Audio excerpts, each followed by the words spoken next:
flows from our effectiveness, not the other way around, and continue working with the European Parliament even closer than we have. This can make a difference. Dear colleagues, if I don't see you again, all the best for the elections, I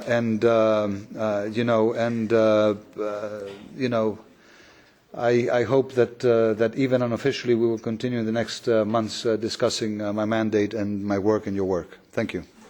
Thank you, Stavros. We will continue until April. We have a full agenda in our Human Rights Committee, and we will inform you how far we have come. And you can be assured, as soon as the elections are over, the DRA Committee will be on your door and prepare the next legislation. So thank you again for coming.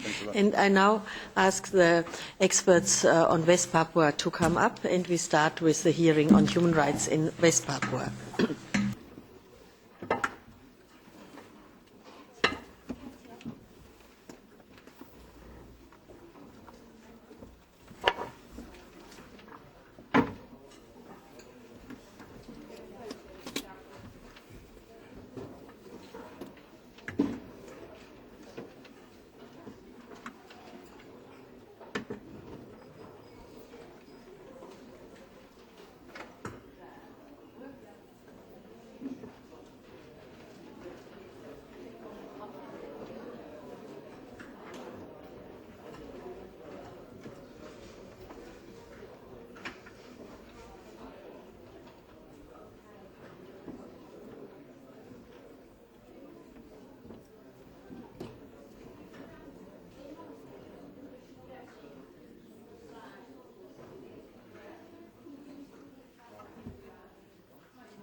So, we start.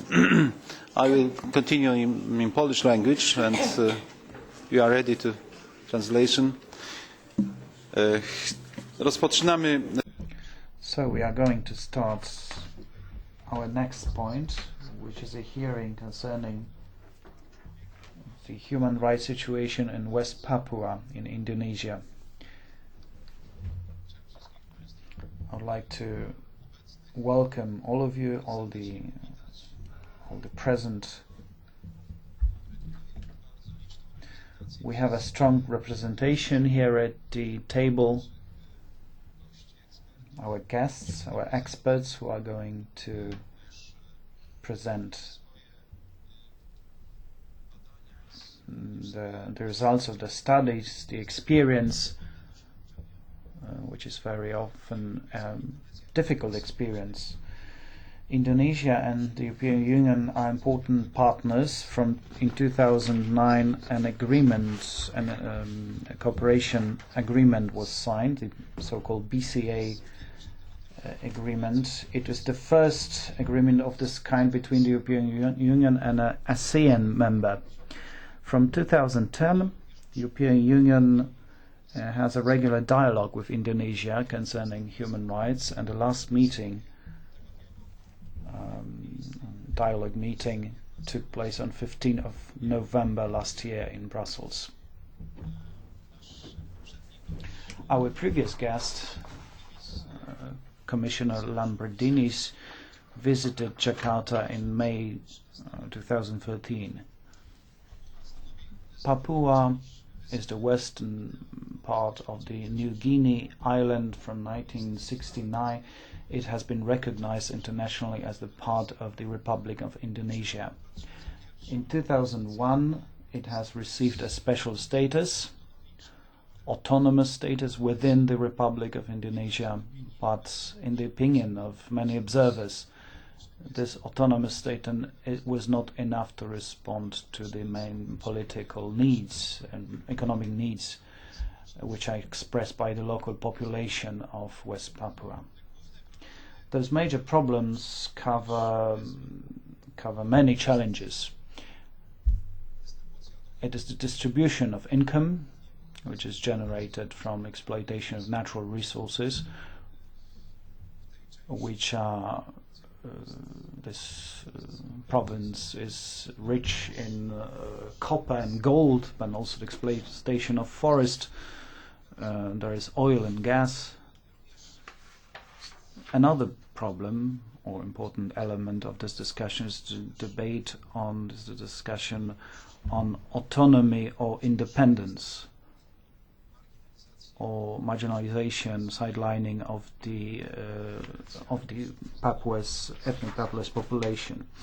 The inflow of Muslim Indonesians to this region, which was initially Christian, to religious tension between the ethnic population and the Muslim migrants. Also, the demographic balance changes as the result of all of this, and there is a risk that the local ethnic population will become a minority on their own territory, both in the area of culture and religion. Situation concerning human rights is especially difficult. There are elements of discrimination in education or health issues, economic discrimination. There are limits on expression, and political activities are always qualified or seen as people who would like to see that part of Indonesia become independent, as separatists, which leads to accusation, to criminal accusation or deprivation of liberty. There are also accounts concerning breach of human rights by security forces. We have information on the use of torture and other problems. At least 25 people were murdered between October 2011 and March 2013. This is the result of the research carried out by the European Parliament and its agents. There is no clear responsibility ascribed to those who are using torture, and torture is not mentioned in the criminal code, which results in the culture of impunity. For the right to carry out a review of this situation, in order to carry out a discussion of these topics which I have listed, and which result from the information that reaches the European Parliament. For this reason, we have invited 3 guest speakers, but 2 of these speakers have come from Indonesia. During the debate, I would like to give the floor, according to our internal regulation, to the Ambassador of Indonesia, Arif Havas Oregano, who is present here, and the representative of the EEAS, Mr. Mc Swiney. So I'd like to present our guests. Madame Zely Ariane, she is coordinator of the National Papua Solidarity It's a group which was established in 2013. Its task is to build society, to build solidarity within the Indonesian society. Most of the activists who have founded National Papua Solidarity were dealing with human rights issues already in the past, as well with environmental issues. This organization covers the students' movement in Papua. It is about solidarity with those who are on strike. This organization's response to the need for better organization of the civic society in Jakarta to influence the government, its position, which are sometimes defined as the position of Jakarta. Madame Zely is also dealing with women's rights within the organization Free Women, which is also working in Jakarta. We'd like to ask you to talk about the rights of the ethnic population of Papua and relations with the migrants moving to Jakarta. This means access to land, right to education, health service. We'll also ask you to discuss the approach of the Jakarta to the situation in Papua and the dialogue between the ethnic population and the government. Our second guest is Mr. Norman Voss, who represents the Human Rights and Peace for Papua. It is an international alliance of social and religious organizations for Papua and network for Western Papua. Mr. Voss monitors the human rights situation in Papua and the situation of churches. This population demands peaceful solution of conflicts. It's an organization grouping many other associations. It promotes its work in Europe and at the European Union and United Nations. Until 2012, Mr. Voss was working for the Asian Human Rights Commission, verifying breaches of law and the legal system. He studied in Aberdeen and his MA on International Public Affairs in Hong Kong. Our guest is going to discuss the problem of torture, murder, arrest, situation of political prisoners, violence or impunity, and difficulty for the access of this information to representation at the United Nations. Vitor Mambor is our third guest. He represents the Alliance of Independent Journalists, the West Papua Division. Welcome. He is the head of the Papua Division of Alliance of Independent Journalists. He monitors the situation of independent media in Papua, and he's a journalist of Tabloid Jubi, an independent Papuan journal. He's a redactor-in-chief of that journal. He is also a correspondent of Al Jazeera for West Papua and a coordinator of a campaign, Protect the People and Forest of Papua. That's the name of the campaign. He was also a consultant of the World Bank during the projects implemented by the International Labour Organization and other organizations. He monitors and documents the issues of human rights. He was taking part in many trainings and seminars for journalists who are dealing with documenting human rights situation. Mr. Vitor Mambor is going to present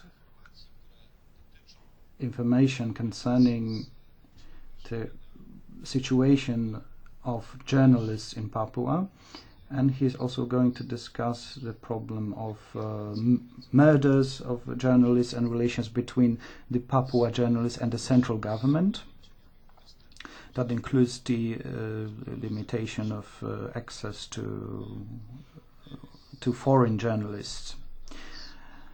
Because of the pressure of time, I would like to propose to make a presentation within 7 minutes maximally, and after that I'm going to open a round of questions for the MEPs, and then I'm going to give the floor to our guests from the EEAS and the Ambassador of Indonesia. At the same time, I would like to signal that Poseł Donskis is present here, who proposed putting this item on the agenda of our committee. So I would like to stress this because he's present here. So now I would like to give the floor to Madame Zely Ariane. I would like to ask you to make a presentation within the time provided. Over to you.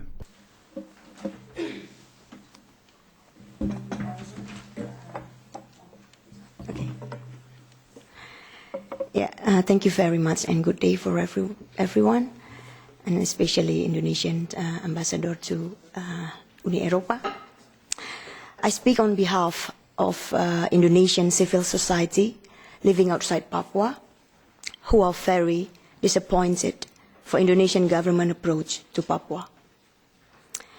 I have to say to Indonesian government's representative here that we cannot lie to ourselves any longer for the state of human rights violation in Papua. We have to admit it. And I have to ask the DROI Committee of European Parliament for your attention of the situation in Papua.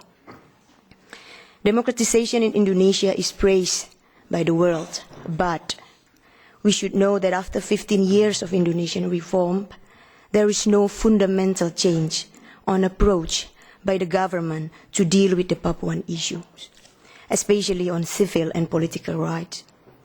Military deployment and repression coined during the Suharto dictatorship in order to crush pro-independence groups and to secure corporate power is continuing without real civilian control. A peaceful dialogue as a means to negotiate and to find solution and compromise, as proclaimed by President Yudhoyono in 2010, and also he repeated in 2011, and proposed by many stakeholders in Papua, is less and less popular within Jakarta's administration. For Jakarta, dealing with injustice and poverty in Papua is to eradicate often arbitrarily labeled pro-independence groups and dividing civil society through intelligence operations, dividing administrative regions against the law and the consent of the Papuan people, and pouring in money that spurs corruptions and benefits mostly elites and transmigrants. Jakarta's approach to Papua so far is widely considered as having failed due to its lack of participatory design and the focus on elitist economic than rights aspects. Jakarta's approach to Papua today has failed and should be evaluated. The approach is closely tied to the old development paradigm of seeing Papua people as enemy rather than family. Do not merely blame Papuan elites for the failure of development in Papua. There is also need to evaluate the policies itself and the way central government seeing Papua. The implementation of Special Autonomy Law number 21, year 2001, and the division of the Papuan provinces through Presidential Decree number 1, 2003, have worsened the Papua-Jakarta relations. Without any participatory evaluations of the current policies, the government has formed the Unit for the Accelerations of Development in Papua and West Papua, or UP4B, in 2011, and later agreed to the suggestions of Lucas Enembe, Papua Governor, to Special Autonomy Plus 2013, which merely means the expansions of the governor's authority. Democratic rights and participation are lacking in this process. A solution to the conflict and violation in Papua can only be sustainable if it's drafted in consultations with the majority of the people, civil society organizations, religious and indigenous groups and leaders, legal provincial bodies such as MRP and DPRP. Until today, Papua comprises the richest provinces, but shows the highest poverty rates and the lowest human development index of the country. Jakarta claims that addressing the economic problem through infrastructure, health and education sector development would sufficiently address the grievances of Papuans. But however, the uncontrolled inflow of development project funds in the widely military-controlled province has only spurred corruption and widened the gap between rich and poor. But all eyes are on eastern part of Indonesia nowadays, especially Papua, and Papua is the star.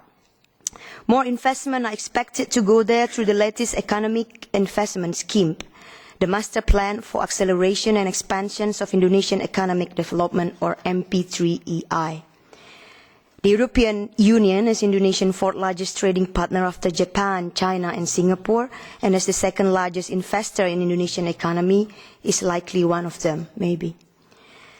And for that, we need to push Indonesian government to have more political openness. Openness in the market economy should be followed by openness in political approach to conflict.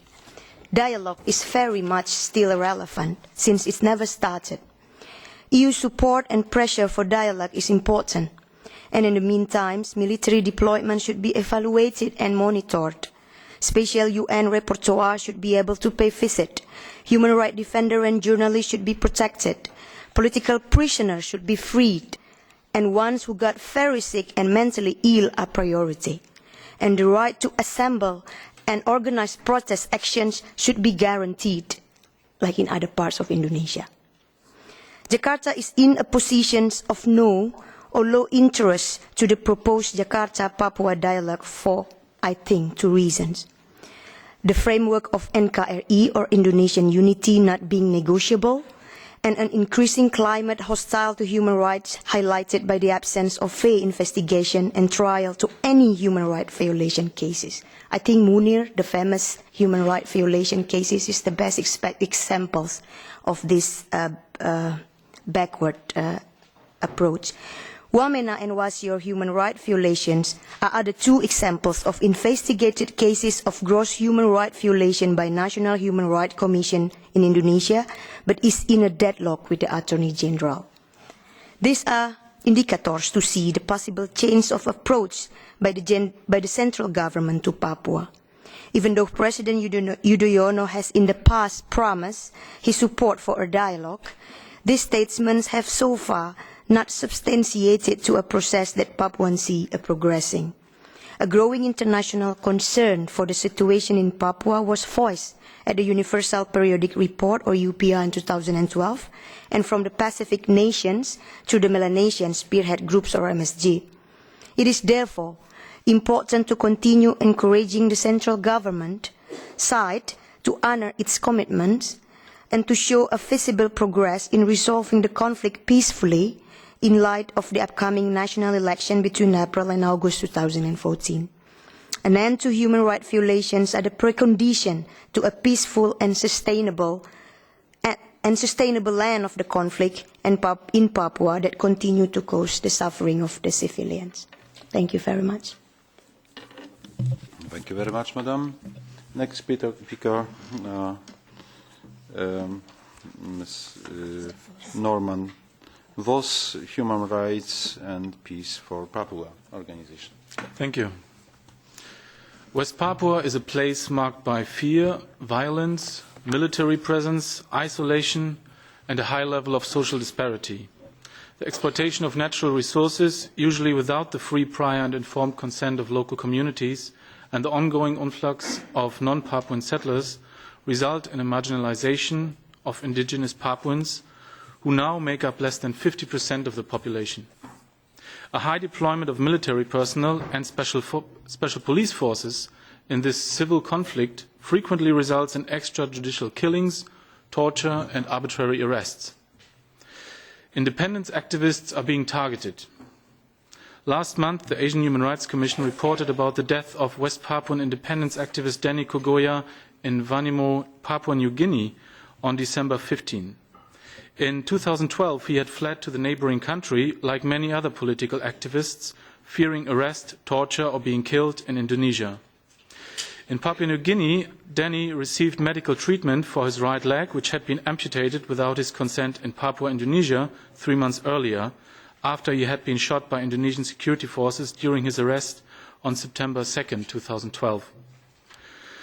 The cause of death in Papua New Guinea was reported to be liver failure due to the presence of unusual chemical substances in his body. A Vanimo court classified his death as a case of murder and called for an autopsy.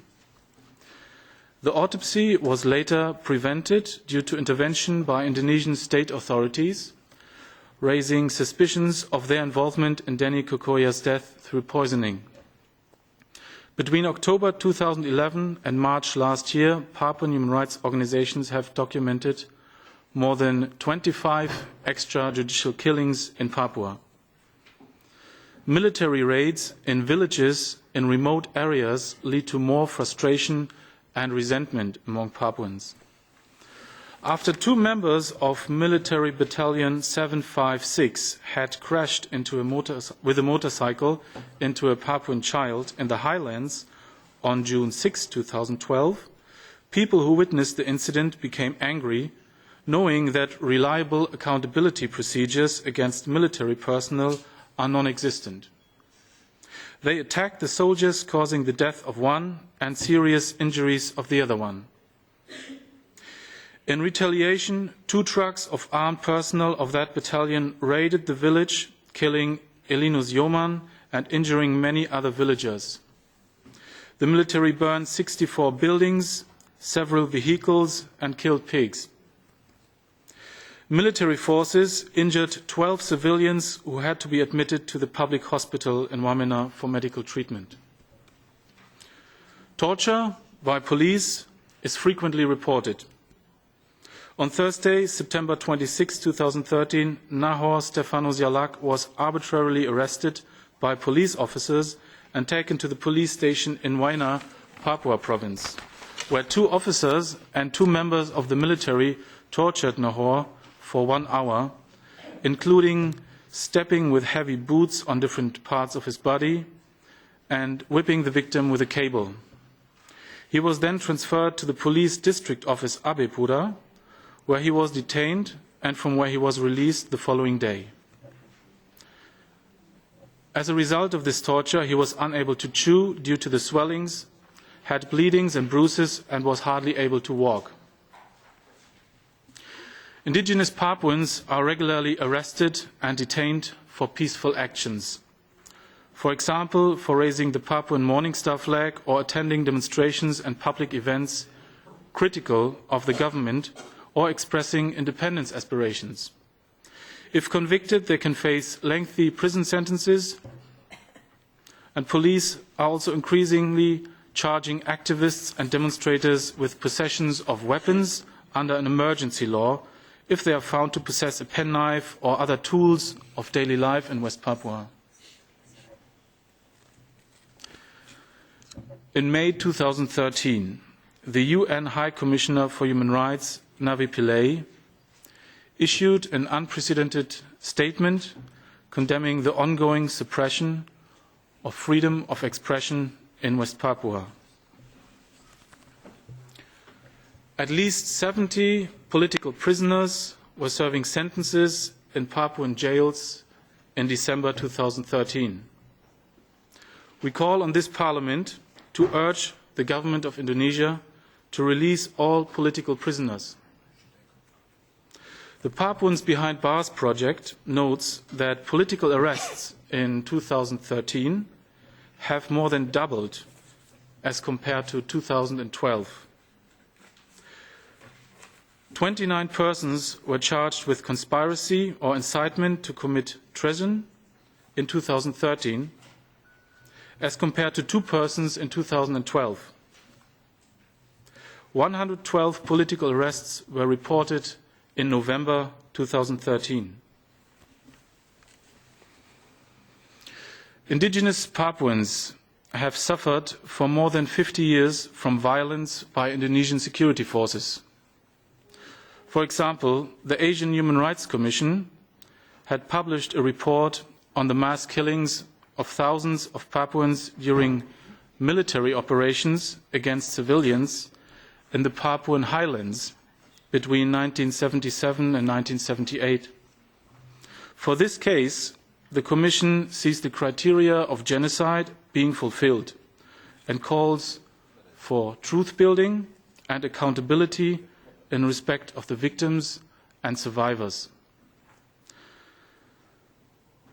Civil society urges the Indonesian government to end the cycle of violence, impunity and conflict in Papua by ensuring the protection of human rights defenders from threats and intimidations, and by ensuring that perpetrators in the military and police are held criminally accountable according to international norms. Indonesia needs to provide access for UN human rights mechanisms. We call on the EU to urge the Indonesian government to provide free access to the UN Special Rapporteur on the freedom of expression and opinion to Papua. During the 2012 Universal Periodic Review of Indonesia at the UN Human Rights Council, Indonesia had agreed to invite him, but in January 2013 postponed his visit indefinitely. UN mechanisms, foreign journalists, diplomats, foreign human rights NGOs, and other independent observers face serious access restrictions or are not allowed to enter the region or to meet with civil society there. Through this Jakarta-run isolation approach, the work of civil society for indigenous peoples and their rights and human rights is often prevented and seriously limited. This conflict needs dialogue. We call on the EU to support President Yudhoyono's pledges to hold a dialogue with Papua. Churches and other peace activists in Papua and Jakarta have been calling for years for a peaceful dialogue under neutral mediation between hardliners on both sides. Jakarta shows reluctance while violations continue and conflict tensions are escalating. Papua needs to be opened up and international human rights norms be realized for Papuans. A peaceful and sustainable change cannot be expected in a climate of fear and repression of political dissent. Thank you. Thank you very much, Mr. Voss. And next speaker, Mr. Vitor Mambor. Have you 7 minutes, sir? Okay. Thank you. The biggest tragedy is when the state buries freedom of the press. No democratic country can be without freedom of the press. Generally, freedom of the press as a fundamental aspect of freedom of expression in Indonesia varies in different circumstances. In Jakarta, the law number 14 of 1999 on the regarding media and press as well as citizens can use that law consistently in many parts of Indonesia. Journalists, mass media and the public can benefit from the press law. However, media and civil society in Papua cannot get the benefits from this law. In the last 3 years, the Alliance of Independent Journalists, Jayapura, documented that intimidation and violence against journalists and mass media there increased significantly. 7 cases on 2011, 12 cases on 2012, and 22 cases in 2013. Murder and attempted murder against journalists occurred twice in the last 5 years. In 2010, Ardian Samatrais, tabloid Jubi journalist, was killed by drowning to the river after he published an investigative report on illegal logging. During the efforts by Aji Jayapura to conduct investigation with the police to find the perpetrators of this murder, the family had asked Aji Jayapura to stop the investigation. Ardiansa family admitted later that they received daily threats by a group of unidentified men to coerce the family to have the criminal investigation stopped. In the end, the police concluded that case with approval of the family that the cause of the journalist's death is suicide, not a murder. On 3rd of March 2011, Banjir Ambarita, the Jakarta Globe journalist, was stabbed by an unknown person in Jayapura. The investigation carried out by Aji Jayapura indicated that the stabbing is related to an article he wrote about sexual harassment by police officer against a female prisoner in the Jayapura police station. Aji Jayapura repeatedly asked the Papuan police to investigate the stabbing case until its completion. But the Papuan police took no action and never delivered the results till now. So we urge this committee to push for a full investigation of all cases of violence against journalists in Indonesia and to end impunity for the perpetrators of this case, such as Udin case in Yogyakarta and Banjir Ambarita case in Jayapura. We also see that different standards are applied by state to local media in Papua and the media outside Papua. Media outside Papua is free to show the Papuan Morning Star flag, a symbol for Papuan identity, while local media in Papua faces serious repercussions and is questioned by security forces. In the case of the Pelita magazine, police banned the issue in 2013. This confirmed to us all that this double standard still prevails in Papua. According to human rights activist and journalist Andreas Harsono, official document leaked in 2011 indicated that Indonesian military employs around 2,000 Indonesian Papuan-based journalists as informers, raising doubts about their reporting.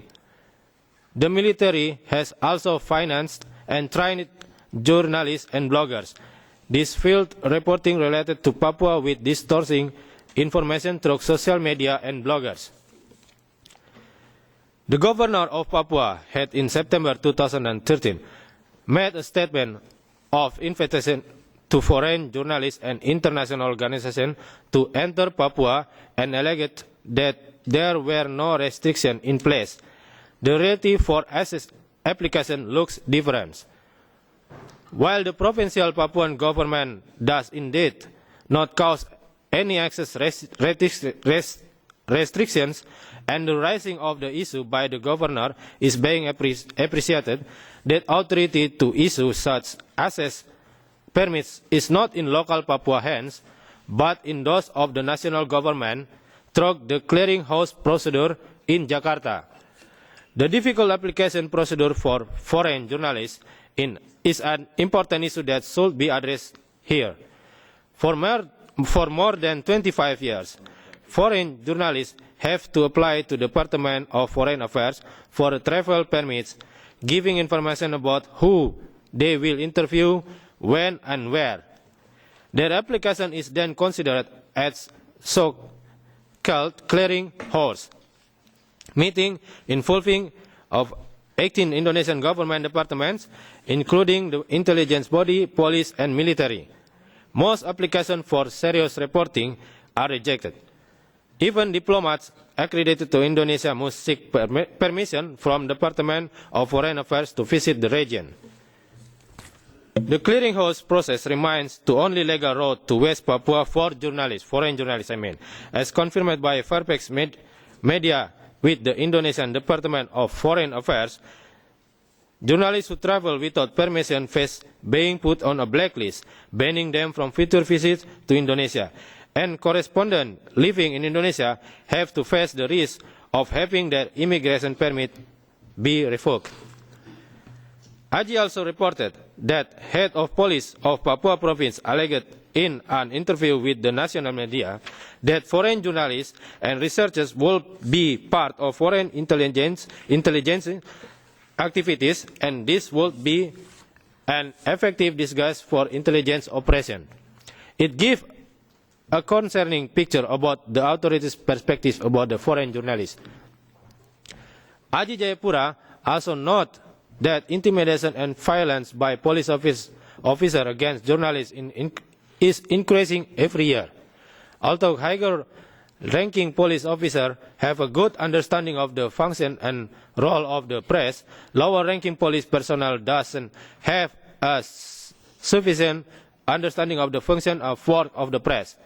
This has led to acts of intimidation and violence by the police against journalists, which are increasing every year. The clearinghouse procedure that affects foreign journalists as well as other independent observers has to be stopped, as it is violating press freedom. Therefore, I call on this Parliament to urge the Indonesian government to allow free access for foreign journalists, as this would also protect the work of local journalists. And the UN Special Rapporteur on the freedom of expression and opinion should be given access to Papua as a priority. Thank you. Thank you very much. Teraz otwieram dyskusję dla Państwa posłów. Mam zgłoszenia. Now I'd like to open the discussion. Poseł Donskis will be the first to take the floor. But I would like to ask you, we only have 20 minutes until the end of our session. And the representative of the external service and the ambassador will take the floor, so we don't have too much time. Mr. Donskis, over to you. Yes, thank you. I deeply appreciate this discussion, and I do believe that in our subcommittee it was quite extraordinary to have this debate, this hearing on human rights in West Papua, Indonesia. So, and I have to say that in fact it's a very important case, because all over the world we have some societies which in many cases are multicultural, quite complex, and at the same time they could be very successful on their way to the whole package of modernity with respect for human rights and with adoption of higher standards in our political practices. And yet there are some sensitive issues remaining.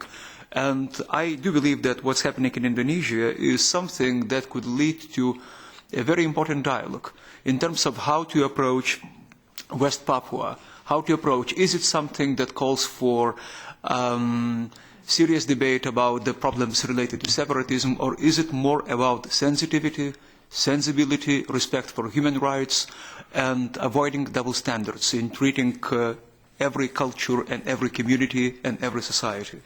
So that's why I think that at least what we need here is a relativization of this problem. Any kind of relativism suggesting that it's lack of understanding or the application of two mutually exclusive vocabularies or lack of cultural dialogue. In fact, it's about politics. It's about a political application of standards and political application of rules that we believe in.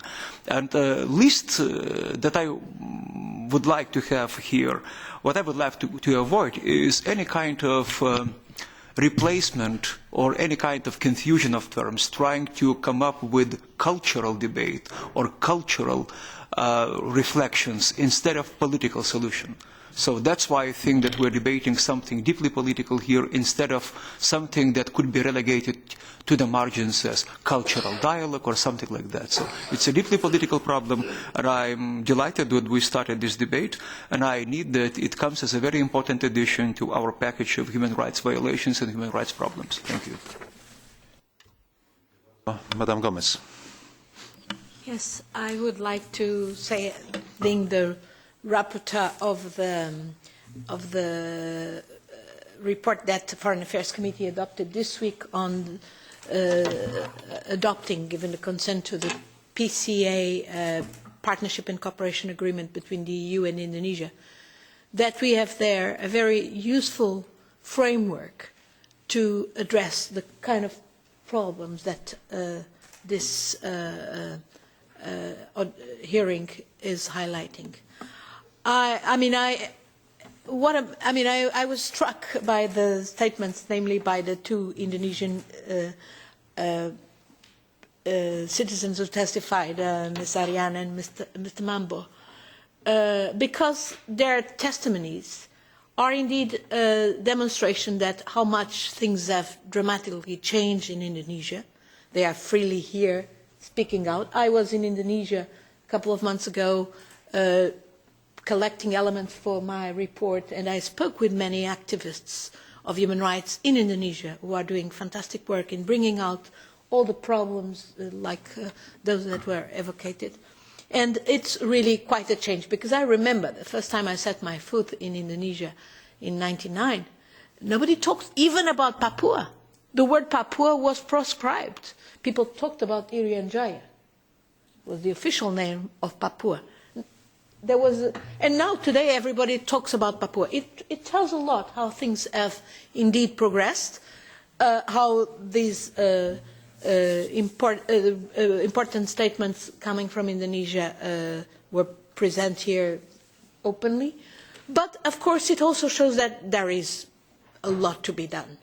And I think I agree that there are many problems, namely educational problems, indeed cultural problems, because of course there is a specificity, a cultural specificity to Papua that is indeed a tremendous wealth of Indonesia that should be preserved as wealth of Indonesia.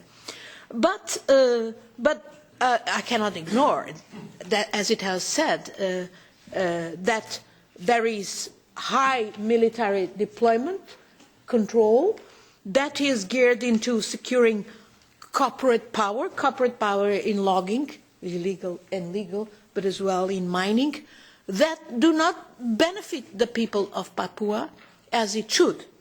And that, of course, we know there are problems of corruption. We in the Parliament, we know, for instance, here, in the framework of the report we approved here in this, and we elaborated here on human rights and corruption, we are moving forward enacting the so-called Magnitsky Act, which is not just about Russia. It's about exactly situations where probably in Papua it will be easy to identify some people who are particularly responsible for corruption in human rights. And I recall that in Indonesia it works. I recall that Generals Wiranto and Prabowo never more set foot in the United States or in Europe because of fear of being brought to court or arrested because of human rights violations in the past in other places. So I believe, nevertheless, that, as it has been said, dialogue is the most important thing. And this is where, indeed, our PCA can be a very important tool. There is a human rights dialogue already started in the framework of this PCA. It should not be something abstract. It should exactly tackle the kind of problems that the Indonesian civil society identifies as problems. And that the Indonesian government as well, and our government and our people identify, because obviously it's a two-way street. It's also a framework to address human rights problems in Europe as well. I believe, I was struck, recently we had the chair of the Indonesian First Committee, Komisi Satu in the DPR, the Parliament of Indonesia, Pak Mahfuz Siddiq here, in meeting with the members who were shadowing and myself, the other report in AFET, and he was very keen to work. He highlighted that indeed there was work to be done on Papua inside the DPR, And he was the one who actually proposed that we would use this PCA to actually go for some kind of joint work on that with our parliament, with the Indonesian parliament, eventually even organizing a joint visit, recommendations and so on. So I think that indeed the Partnership and Cooperation Agreement provides us with a very important tool to work together with our Indonesian partners, government and civil society, in tackling the kind of problems that have been evocated here, and that are indeed serious problems because eventually they fuel conflict, which is obviously the last thing that any country, and in particular Indonesia, needs. Thank you very much, Madam Gomez. And I have one more speaker, but very short, okay? You can be sure I will be very short. Thank you very much.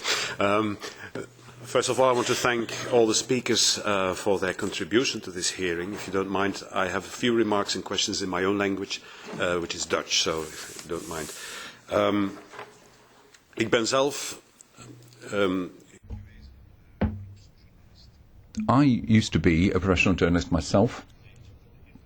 So, like colleagues, I was impressed by what I've heard regarding the way journalists are being dealt with in Papua.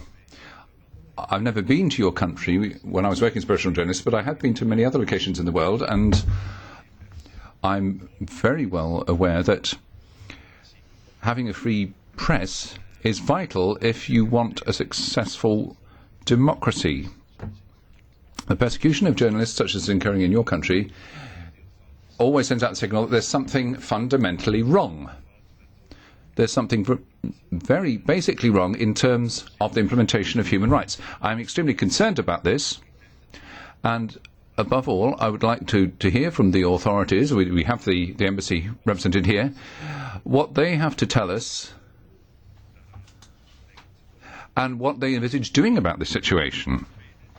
Secondly, I'm also a keen proponent of the right to self-determination, and I can quite understand that if a region such as West Papua is marginalised in this way, for economic reasons or whatever other reasons it may be, a desire for self-determination has become very strong. And I give my full backing to that. My question to the people from Papua is this. Is it the case that the majority of the people in West Papua see a possible future within the Indonesian state? Autonomy can take various forms, after all. You may talk in terms of independence, or you might think in terms of a federal or a confederal system. Autonomy can go hand in hand with cooperation, and it needn't be construed as any threat to the Indonesian state as such. Do you think, then, that some form of autonomy within Indonesia is conceivable, with some real autonomy? Would the Indonesian authorities be open to such a possibility? Is there any dialogue with that prospect in view? And I'd like to address that from both angles, both that of the indigenous people of West Papua and the Indonesian authorities. The speaker. Next speaker, Mr. Morgan Mc Swiney. Yes. 3 minutes, sir, okay? Thank you, Chair. The promotion and protection of human rights remains a key priority of the EU's foreign affairs and security policy. Overall, Indonesia is a human rights success story.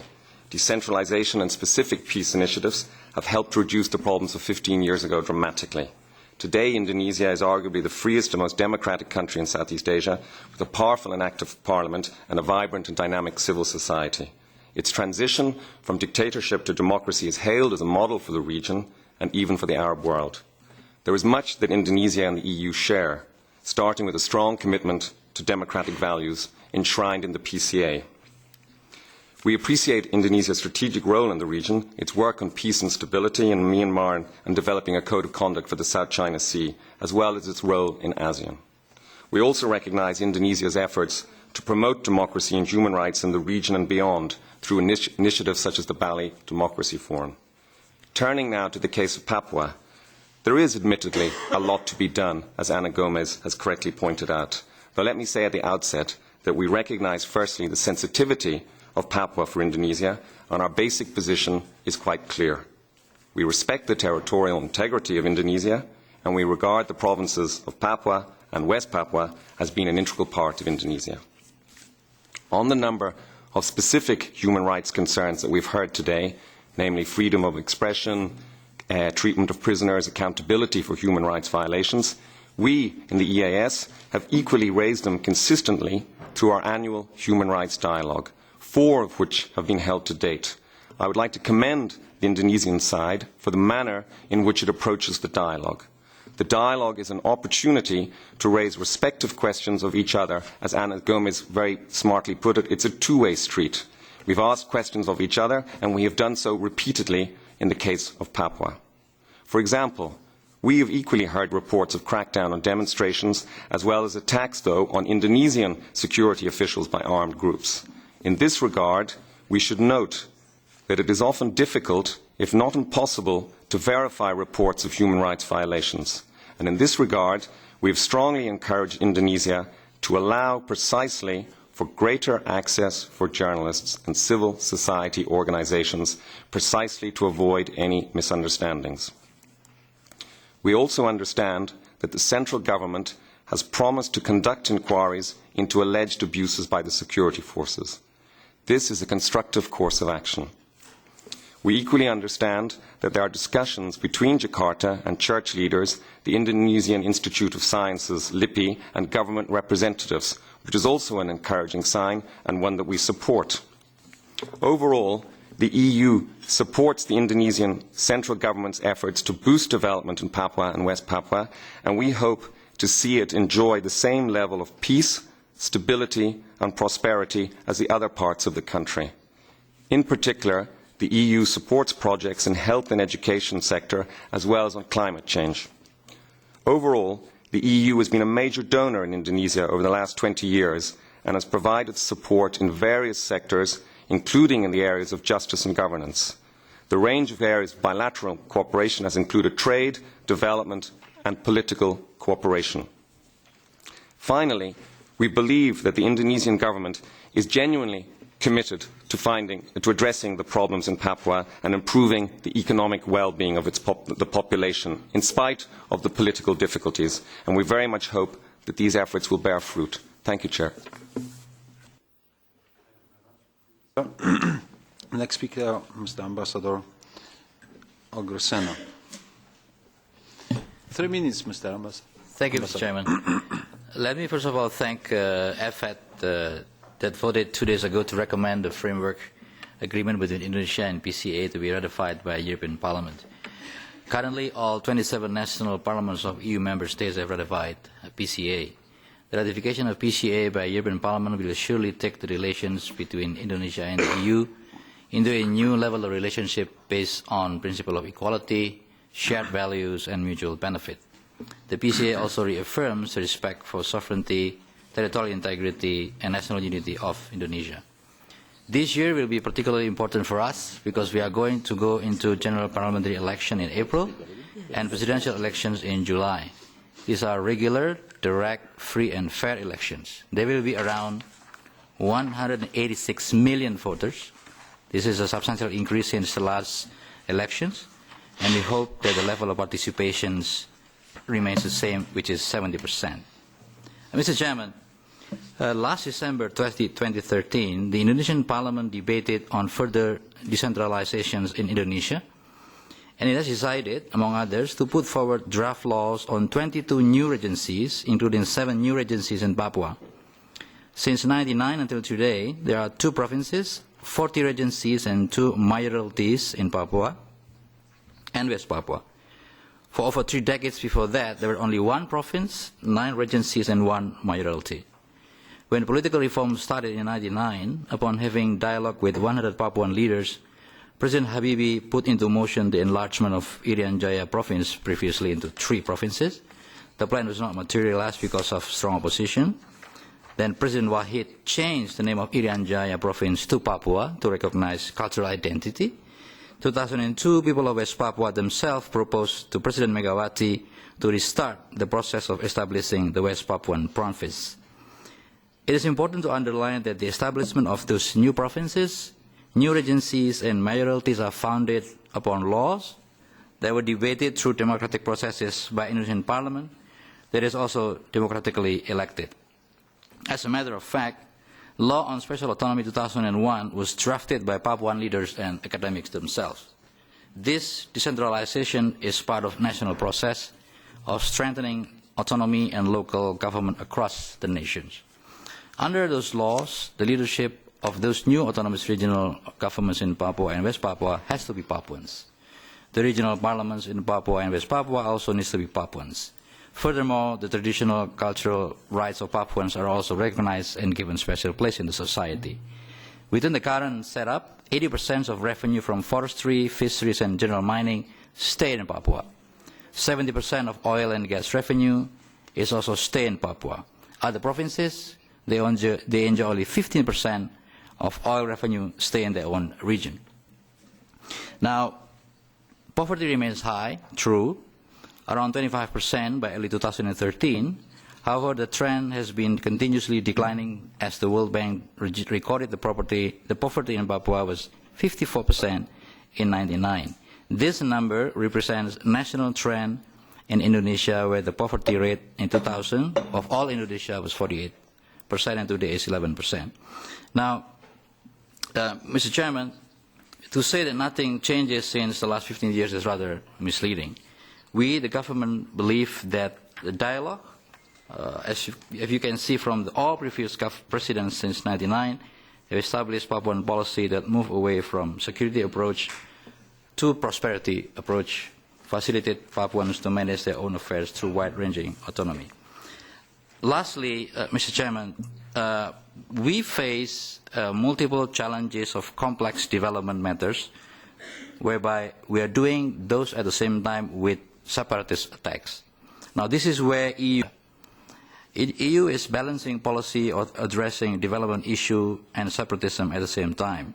Europol, in its report, in the annual report of terrorism situation and trend report, revealed that in 2012, there were 167 attacks of separatism in EU, and EU authorities have arrested 257 individuals for the separatist attacks. Now, we would like to learn more from the European Union on how you balance national development matters and also security issues that hopefully we can work together through the framework that we have agreed in the PCA.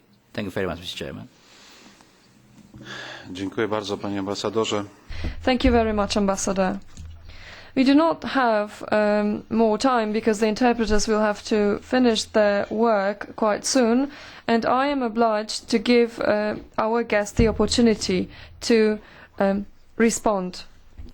Participants this 1 minute. One minute. Madam. Yeah, I would again stress on my arguments about nothing fundamentally changed in 15 years Indonesian democracy in Papua. Because when I say it's fundamental change, it means that an approach and also a support on the civil and freedom of expression in Papua. We can have more money, more development project in Papua, but without democracy, we don't know what happened. I think that is the only way to know whether the development approach to Papua is really succeed or supported by the people. Without democracy, without the freedom of saying whether it's wrong or not, we don't know. Indonesian government can say this, and peoples in Papua can say different things. So I think what we mean by fundamental change is really the guarantee on democracy, the guarantee to gathering, guarantee to have a say, freedom of expression and things like that. Related to the, there is money goes to education and health care facility as the important element in development of Indonesia, for example. we can say that the recent two cases in 2013, in April, since November 2012, there has been more than 543 people who died in Tambrau district, for example. It still happens until now in Yahukimo district. So I think that's, for example. Thank you. Thank you. I would like to respond to the split up of provinces and regions. It is indeed the case that the number of administrative regions have increased a lot to a proportion with population in them that is unreasonable in the Indonesian context. On Java you have regions with hundreds of thousands or millions of people in one, and in Papua you have provinces with smaller and smaller populations of tens of thousands or some thousands. Basically you create a well-paid high administrative elite in a context where rule of law is absent and corruption is growing. Looking back at the history and the understanding of Papuans, their relation to Indonesia, we have to acknowledge that according to different reports, tens of thousands or hundreds of thousands of Papuans were killed over the last 50 years. And as long as this is not acknowledged and this is not respected, it will be difficult for Papuans to feel that the Indonesian government is really supporting them, is respecting their dignity, is holding perpetrators accountable. So that's the question in an autonomy situation. Is it possible to hold perpetrators consistently accountable? Is it possible that Papuans have access to rule of law and their own resources? Is it possible to hold the murderers of human rights defender Munir, who was killed in 2004 in Jakarta, not a Papuan case, accountable? So far not. And ultimately, is it possible to keep military interests out of public life, out of economy, and out of democratic politics? Thank you. And Mr. Mambor, 1 minute. Thank you. I really agree with Mr. who, I don't know his name, but from EAS, that when we need to when we want to fair report about West Papua, we need to allow foreign journalists to visit, to enter West Papua. And for the special autonomy law, I think the special autonomy is the best solution. It's the way solution for West Papua and Indonesia. But the problem is not about the law. The problem is how the government of Indonesia and the West Papua government implemented this law. Because the law is good, but the benefit is not come to West Papuan people. Yeah. For example, in the law, the military commander and also the head of police, when they want to, and Indonesian put them in the West Papua, it should be discussed with the government, with the governor, but it's never happened. It's not happened till now. Thank you. Thank you very much. I have to apologize all of you for my dictatorship style of chairing this meeting and restricting your time. I would be happy to listen to all your comments, including also our panelists and the representatives of EAS and the ambassador, as well as our colleagues, MEPs, because the topic is especially intriguing and important, in my opinion. Important for us, but above all, important for West Papua and important for Indonesia. As a representative of a country that went through the difficult process of transition, I can tell you that what is of key importance is building trust. Without building confidence and trust, it is difficult to see a true recovery or remake of relations between the civil society and the government. It is a very difficult process which requires compromises on all sides. It is not true that the representatives of the government do not have good intentions. I think that the PCA is also a symbol of changes that are occurring in Indonesia as well.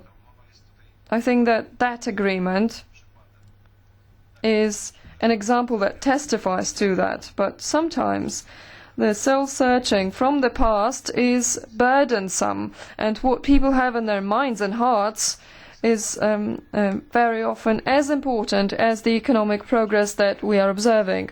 I would like to wish our guests from West Papua that their aspirations and wishes come true.